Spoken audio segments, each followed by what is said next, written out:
নমস্কার, কেমন আছেন সবাই? আমি অর্পিতা। আমার পেজে আপনাদের সবাইকে স্বাগত জানাই। অনেকদিন পর আবারও একটি রান্নার ভিডিও নিয়ে হাজির হয়েছি আপনাদের সামনে। এই রান্নাটা খেতে যেমন সুস্বাদু আর বানাতেও খুব একটা ঝামেলা নেই। এই রান্নার মূল উপকরণ হলো বোনলেস চিকেন। আর এই রান্নাটা করতে আমার যা যা লাগবে তা হলো আদা, রসুন আর টমেটো আর কাজু বাদাম আর রান্নার অন্যান্য উপকরণগুলো। তো আশা করি আপনারা এতক্ষণে বুঝতে পেরেছেন আমি কি রান্না করতে যাচ্ছি। আমি আজকে রান্না করব বাটার চিকেন। প্রথমেই বোনলেস চিকেনের সাথে আমি পরিমাণ মতো আদা, রসুন আর লাল মরিচের গুঁড়া দিয়ে খুব ভালোভাবে আমি ম্যারিনেট করে রেখেছি প্রায় 15 থেকে 20 মিনিটের মতো। সাথে আমি অল্প একটু লবণ দিয়ে রেখেছিলাম। আর খেয়াল রাখতে হবে মাখানোটা যেন খুব ভালো হয়। আমি বেশ ভালোভাবে মাখিয়ে রেখে প্রায় 15 থেকে 20 মিনিটের মতো আমি রেখে দিয়েছিলাম। আর সব কিছুকে আমি ভালোভাবে দিয়ে এক সাইডে রেখে আমি রান্নার অন্যান্য উপকরণগুলো রেডি করে নিচ্ছি। আর এই রান্নার অন্য একটি বড় উপকরণ হলো টমেটো, যেটা একটু বেশি পরিমাণে দিতে হয়। আর সেই জন্য আমি প্রায় বেশ কয়েকটা টমেটো নিয়ে আমি এগুলোকে কিউব করে কেটে আমি এক সাইডে রেখে দিচ্ছিলাম। আর সাথে আমার যেটা লাগবে সেটা হচ্ছে কাজু বাদাম। এখানে প্রায় মোটামুটি বেশ ভালো পরিমাণে কাজু বাদাম লাগবে। আর তাই আমি সবগুলো উপকরণ একসাথে রেখে দিয়েছি।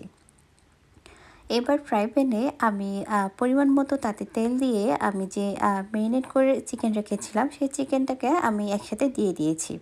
আপনারা চাইলে আলাদা আলাদা করেও ভাজতে পারেন। যেহেতু আমার সময় একটু কম ছিল তাই সবগুলো চিকেন আমি একসাথে দিয়ে ভেজে নিয়েছি। চিকেনটাকে অতিরিক্ত ভেজে শক্ত করে ফেলা যাবে না। তাই এমনভাবে ভাজতে হবে যেন চিকেনটা মোটামুটি হয়ে যায়, কিন্তু অতিরিক্ত শক্ত কিংবা নরম কোনোটাই যেন না থাকে।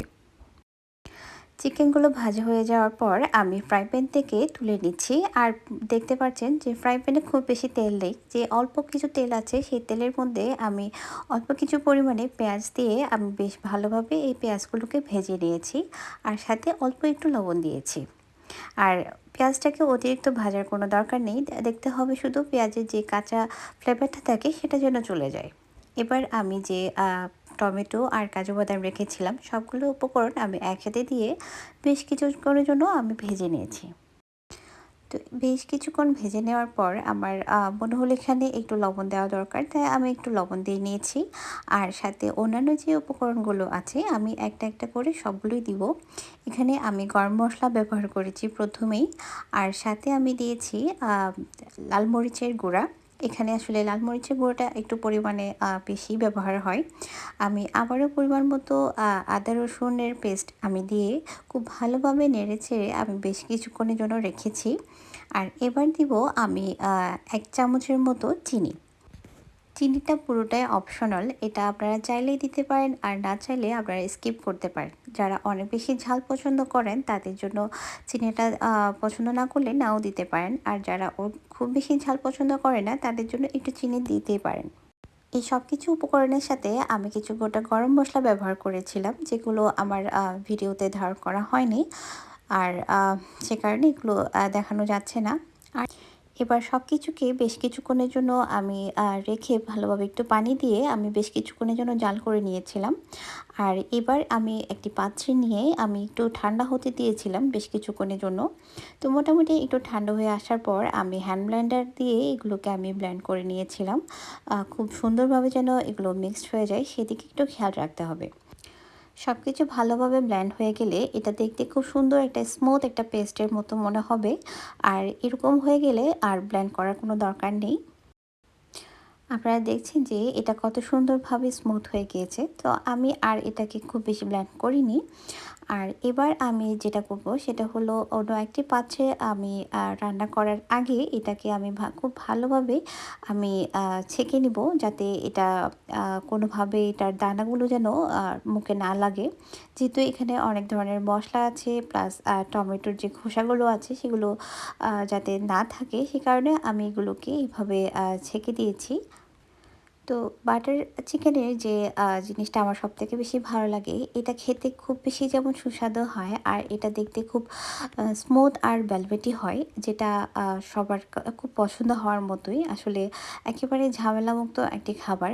কোনো কিছুই ফেলে দেওয়ার কিংবা কোনো কিছু মুখে লেগে থাকার মতো কোনো ঝামেলা থাকে না। আর খুব সুন্দর এবং স্মুথ একটা টেক্সচার তৈরি হয়, যেটা খুবই ভালো লাগার। তো এটাকে আমি বেশ অনেকক্ষণ ধরে জাল করেছি যাতে এটার কোনো ধরনের কাঁচা ফ্লেভারটা না থাকে। আর যেহেতু বাটার চিকেন তাই বাটার তো একটু দিতেই হবে। আর আমি সে কারণে একটু বাটার দিয়ে নিয়েছি। এবার আমি চিকেনটাকে খুব ভালোভাবে আমি এটার সাথে মিক্সড করে দিব এবং বেশ কিছুক্ষণ জাল করে আমি নামিয়ে নিব। যেহেতু অলরেডি আমাদের সব কিছু শেষ হয়ে গিয়েছে, সব কিছু উপকরণ দেওয়া, তো আমাদের আর বেশিক্ষণ রাখার কোনো দরকার নেই। মোটামুটি চিকেনগুলোর সাথে একটু গ্রেভিটা একটু মাখো হলেই নামিয়ে নিতে পারবো।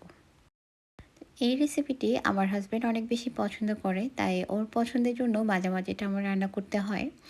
আর যদি আপনাদের ভালো লাগে অবশ্যই আমাকে একটু কমেন্ট করে জানাবেন।